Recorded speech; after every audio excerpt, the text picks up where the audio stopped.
I'm not fully on my own because I can see you, Bob. I don't know if you can see me, but I can. Bob Waldinger. Oh, good. Bob Waldinger is joining us from the East Coast and is here for the first conversation of the day.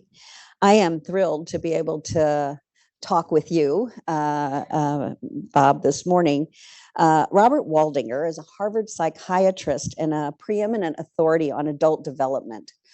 He has for many years been directing the Harvard Longitudinal Study, which is the longest running study on adult development in the world. And over the years, he has contributed scores of studies to the literature about aging, about emotion, about marriage, and about well-being. And he's going to talk with us about those findings this morning. I want to also mention that Bob Waldinger is a psychiatrist, as I mentioned. He's also a psychoanalyst and a Zen priest. And he's still my friend. So I'm very much your friend. Thank you. Thank you so much. I'm so glad you could join us today. Me too. I thought, Bob, we might start by you describing the study, when it started, why it started, what was the purpose of it. So it's been going on for a very long time, and give us a sense of how it was born. Sure. So as far as we know, it's the longest in-depth study of adult life that's ever been done. We're now about to go into our 85th year. It started in 1938 with two groups, two studies that didn't know about each other when they began. One started at Harvard Student Health Service, and it was a study of Harvard College sophomores, 19-year-old young men. And it was meant to be a study of the normal development from adolescence to young adulthood. So, of course, if you want to study normal development, you study all white men from Harvard. Right, exactly. We're constantly explaining to NIH why they should still fund us, and they do. But we have diversified since then, and I'll be sure to talk about that. But so 268 of them, and then at Harvard Law School, they started a study of juvenile delinquency, but particularly they gathered a group of boys, middle school age boys from Harvard, from Boston's not just poorest, but most troubled families known on average to 5 social service agencies for major problems. And the question was, how do some children who are born with so many disadvantages, how do they manage to stay on good developmental paths and avoid juvenile delinquency? And so that was the question. So both studies of healthy adaptive development, but very different. And no doubt that Boston sample gave you more ethnic diversity in the samples in the study. True? It did. Over half were from immigrant families, a lot from Eastern Europe, some from the Middle East, a lot of Irish American and Italian American families as well. But the sample stayed largely white as well?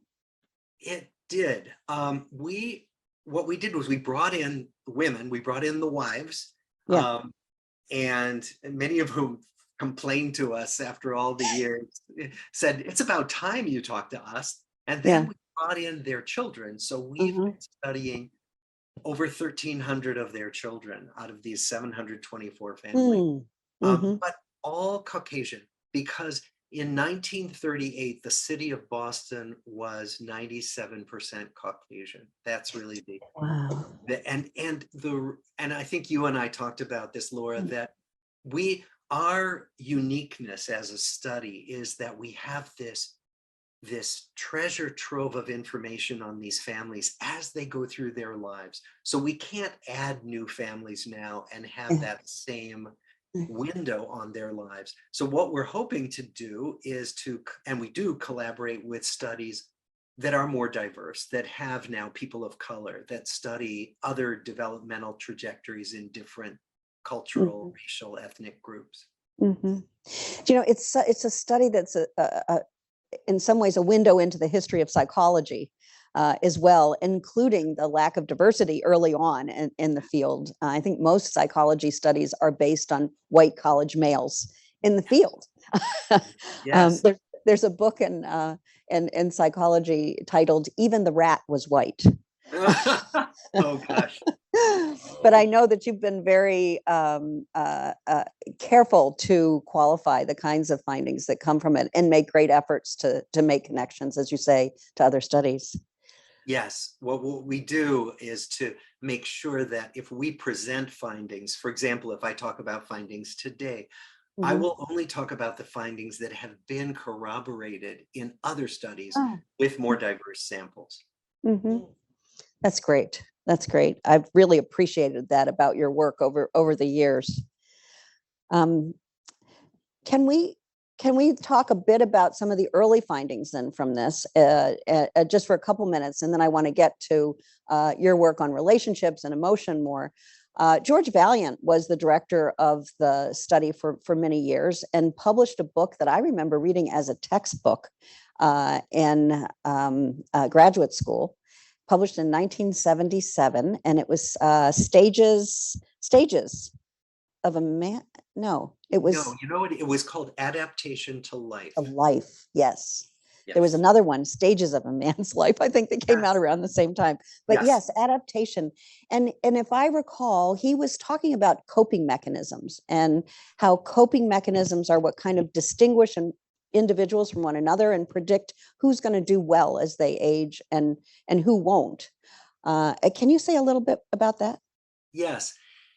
He was particularly interested in more mature versus less mature coping styles.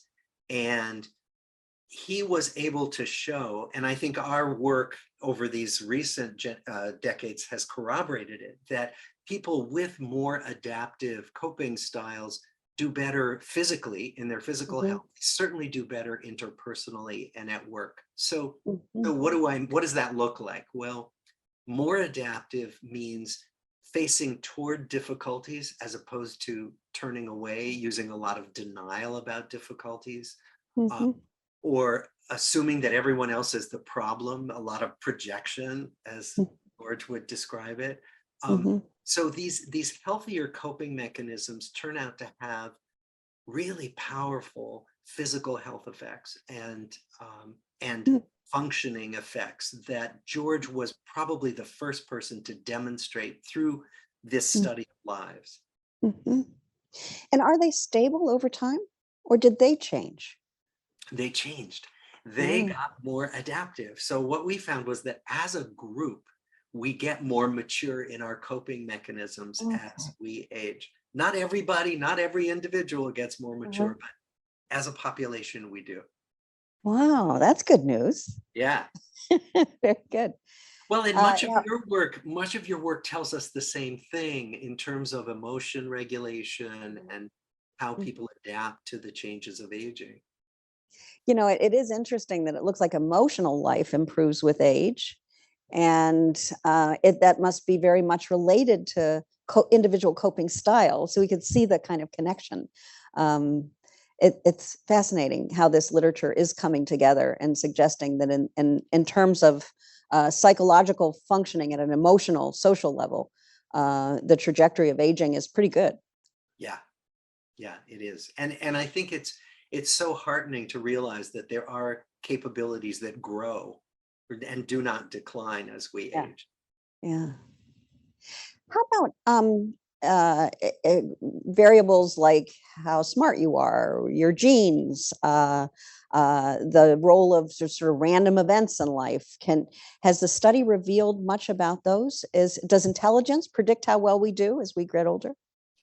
Well, we know that intelligence doesn't predict how happy you are. That a certain level, certainly one needs average to above average intelligence to function in a society that relies on education. And but that what we know is that what we call emotional intelligence matters a great deal for work life functioning, for example. and interpersonal functioning, marital satisfaction, friendships, and emotional satisfaction, as you know, is this whole panoply of skills that's not about how quickly you do math or Mhm. your reading speed, processing speed. It's really about these kind of what we often think of as softer skills at dealing with conflict with another person, at recognizing one's own feelings and the Mm, difference between one's own feelings and someone else's. yeah. These are skills that can be taught, Mhm. and the people who have them are so much more successful in every domain of life. Mm. Very interesting. It is interesting what doesn't predict as well as what does, right? When I look at your work, Bob, it seems somewhat it's a like it went in a slightly different direction than George Vaillant's writings that focus very much on individual psyche. And as I read your work, you're focused on the social world and social bonds, attachment, marriages, and how those relationships come to influence development. It's not, it doesn't contradict this work on individual differences, but that's where I've seen your focus. Am I correct? You're correct. And it's partly because the data coming out of the 1980s from George Vaillant's time began to point to the powerful effects of relationships on our health as well as our well-being. Mm-hmm. Do you want me to say a little bit about that? Because that, Please. okay. What we found, and at first we didn't even believe it. So because we thought this must be a fluke. We found that when we looked at people in middle age, and we had already followed them into their 80s, and we said, okay, in middle age, if we could find some predictors of who's going to be happy and healthy in their 80s, what are the best predictors? We thought it was going to be their cholesterol level. We thought it was going to be their blood pressure, right? It turned out to be the quality of their relationships. In particular, in this group, marital satisfaction was a big predictor, powerful predictor. Mm. And so the reason why we didn't believe it is we thought, well, how could this work? Because as researchers, we want to know what the Yeah. mechanisms are. How could relationships get into your body and Yeah. actually change it? How could your higher marital satisfaction predict that you might be less likely to get coronary artery disease? Yeah. And so we've spent the last decade looking into that. Mm-hmm. Oh, tell us what you're finding. Well, some of the best hypotheses, as I think you know, are about stress. That Mm. we think that warm relationships, solid connections with other people are emotion regulators, that they essentially help Mm. us manage the inevitable negative emotions that arise and the inevitable challenges. So Mm-hmm. I'll give you an example. Like if I have something really upsetting happen in my day and I find myself like ruminating about it, my body goes into fight or flight mode. Blood pressure goes up, uh, Mm-hmm. heart rate goes up, all those things. And that's good for the body to be able to meet challenges. But the aim physiologically is to return to baseline when the challenge is removed. Mm-hmm. What we believe is that people who are isolated, people who are lonely, Mm-hmm. um, stay in a kind of chronic fight or flight mode. Whereas if I have something upsetting happen in my day and I go home and talk to my partner, I can literally feel my body calm down and go back to baseline. And we Mm-hmm. think that that has to do with chronic inflammation, higher levels of stress hormones that happen in more isolated, disconnected people. Mm. Do you have to be married? You do not, not at all. First, Mm. definitely not a marriage license, but not even a romantic partnership or an intimate partnership. You don't even have to live with anyone. What Okay. we find is that a secure connection with at least one person seems to be pretty essential. When our participants were in middle age, we asked them, who could you call in the Yeah. middle of the night if you were sick or scared? Yeah. And some people could list quite a number of people. Yeah. Some couldn't list anyone. And Mm. we believe that each of us needs one securely attached relationship, somebody who has our back. Mm. That conveys a lot of the benefit that we need. It's really interesting that one question like that can reveal so much. Do you have somebody? Can I follow up with that just a little? Is it too risky to have just one? So, because things happen to people. Yeah. Are you putting all your eggs in one basket if you? Oh, that's a great question. So there's actually a researcher, Eli Finkel, a psychologist who wrote a book called The All or Nothing Marriage. And he talks about this myth that we're supposed to be able to get everything we need from one relationship. That's not the case. And I think what you're pointing to is that it's far better if we have a broader safety net than just one person. Mm-hmm. But that said, what we also know is that many of us are introverts, and that means we don't need a lot of people in our lives. And that's all right. That's just fine.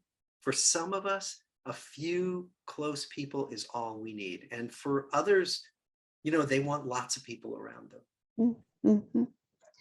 So it's feeling embedded, being a part of something, being connected. That's the secret.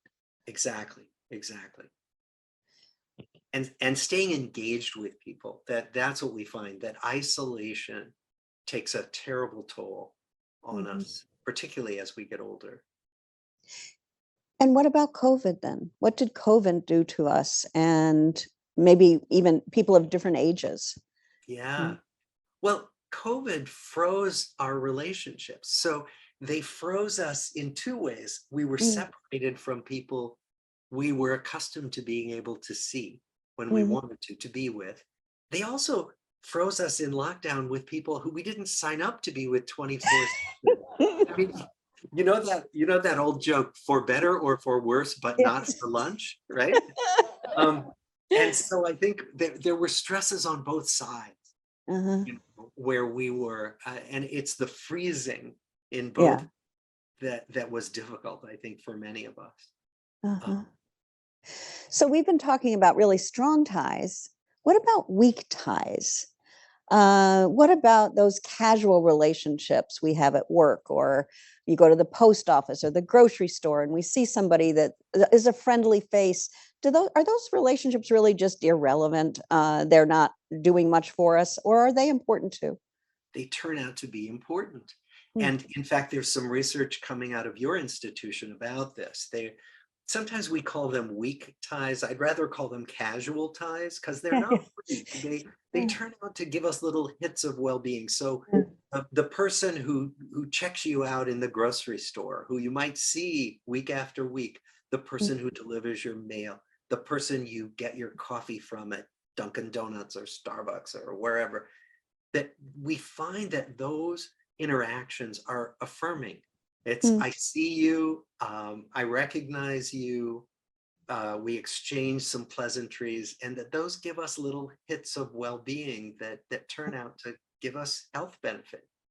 Yeah, I can see how those casual ties, I'm going to call them now, do that. That there's a sense of being home. If you've been traveling and you get back home and you're encountering those people in the neighborhood or at the store, there is a sense of relaxation, a dampening of sort of negative arousal that can perhaps do you think that's a similar mechanism to what's happening in close relationships? That is that reduction of arousal? I think so. It's that's the sense of belonging is very calming. And I think we know that. And as you say, just knowing that you belong with this person who you might see in a store or you might see at work, but you don't really know, just to nod and say hello, Yeah, turns out, we believe, to have physiological effects. that's so interesting. I could just keep asking you questions all day. I'm gonna see if we have a question from the room or a question from the online chat. If someone else wants to get in here, do we have an online question? If not, I got a lot more, Bob. So it's Oh, okay.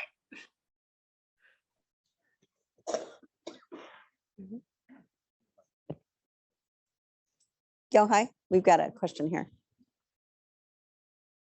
We've got a large room here and we're just getting the mic there. Okay.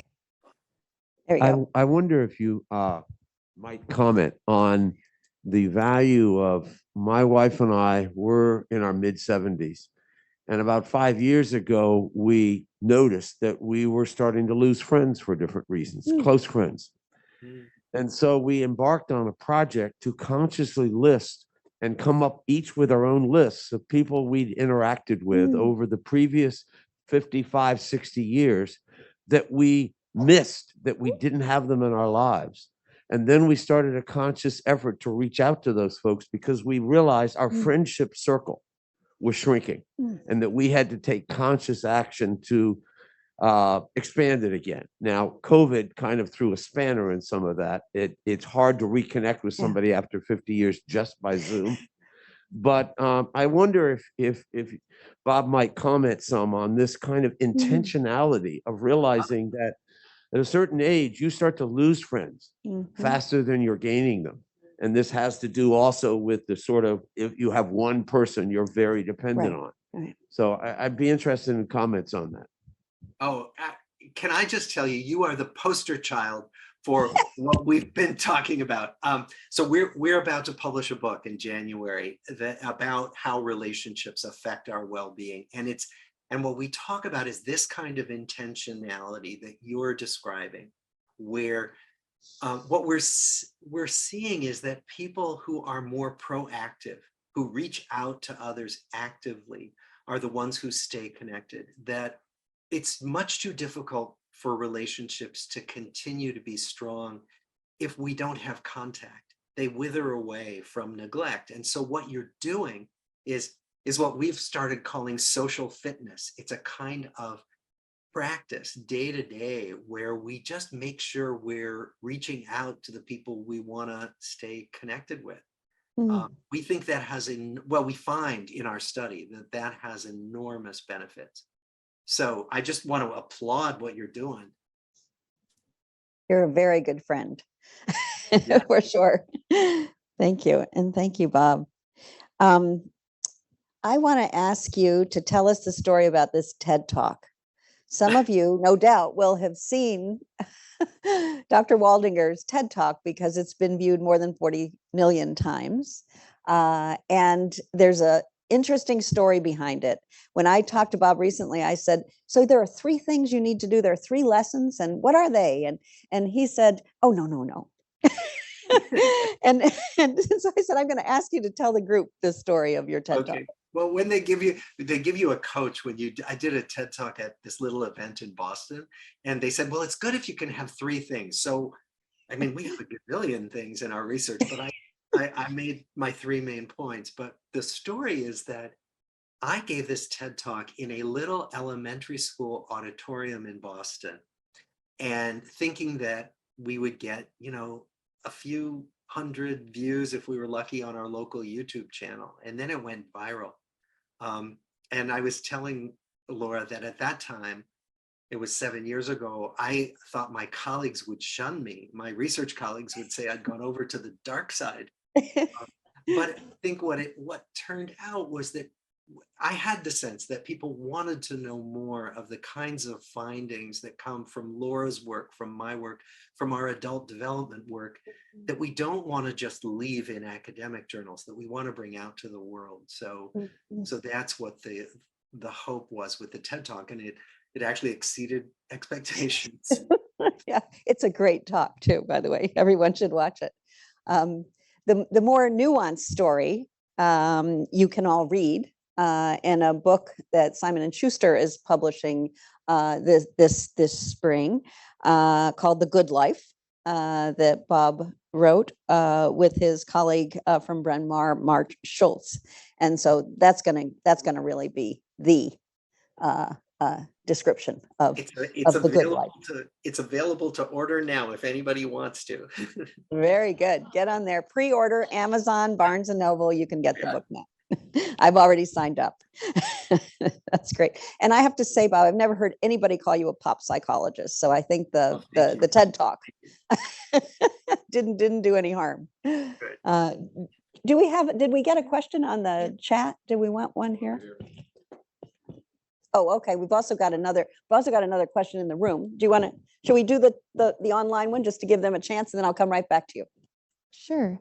So the online audience is wondering if you find that older generations have more resiliency to cope with tough times than younger generations, because there seems to be a lot of mental and emotional health issues with teens and younger generations. Wondering if you have any insights, and also if you could define what middle age and older is. Oh, just a couple little things. Oh, just a Thanks. couple little things. The resiliency, it is a really important question, because we do say, I mean, this has been so difficult for children and for teens in particular, but also young adults. I think that older adults, as we've said, they get better at managing emotion, at managing stress. And so I think that many adults have weathered enough hard times that they can look back on a body of life experience and say, okay, I've been through hard times, I will get through this. And I don't think that's as easy for a teenager who feels like the world is ending if she can't be with her friends, because for her, that's her whole world, right? And so I do think you're right. We have not specifically studied that, made that comparison empirically, but I would expect that we would find things about that difference generationally. And then there was another question. Oh, it was how defining middle age. Who's young and who's old? Oh yeah, Laura, Laura, I don't know how to do that. Yeah, no, me either. Okay. I suspect it's a gradual thing. Yeah. that we don't age suddenly, and it's not like old people, meaning us, are Martians, and other people are, sort of from another planet. But it's a real continuous process. So it's hard to parse people into young and old. The other thing that I think we've seen from our study is that the paths that people take are quite variable. And particularly now, as there are more opportunities, more differing career paths. So what does it mean to be middle-aged if you're a woman who's raised children and is entering the workforce and your career is taking off in your 50s? I mean, when for many men it happens in their 20s or 30s. I mean, so that there's a sense that age, yes, matters, of course, chronologically, but there are also these developmental stages that vary a lot depending on the different life paths that we take. Can I have 2 minutes? No. I'm sorry, because I was trying to, I hate going back on a promise, but we are going to wrap up now. Bob, this has been wonderful. Thank you so much for joining us. I wish you could be here in person. I know, me too. We'll have to make that happen. Thank you. Thank you, Laura, very much. Any chance to be able to connect with you is a Thank pleasure. You. Thank you. You. Thank you.